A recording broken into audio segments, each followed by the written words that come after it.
দুনিয়ার কোনো কিছু হাসিল হয়ে যাওয়া এটা সফলতা নয়। একজন মুমিন মুসলিমের মর্যাদা আল্লাহর কাছে এক পাল্লায় যদি একজন মুমিন মুসলিমকে রাখেন, আরেক পাল্লায় পুরো পৃথিবীকে রাখেন। কেউ যদি পুরো পৃথিবীকে ধ্বংস করে দেয়, এটা আল্লাহর কাছে অত বড় অপরাধ নয়। একজন মুমিনকে যদি কেউ হত্যা করে, এটা যত বড় অপরাধ।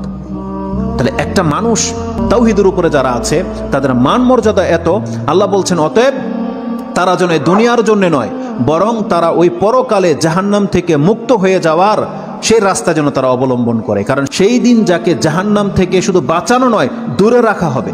ওয়াউদখিলাল জান্নাহ, আর যাকে জান্নাতে প্রবেশ করিয়ে দেওয়া হবে, আল্লাহ বলছেন ফাকাদ ফাজ, এই হলো সফল কাম। কারণ জান্নাত এমন একটা জায়গা, এটা হচ্ছে চির সুখের জায়গা।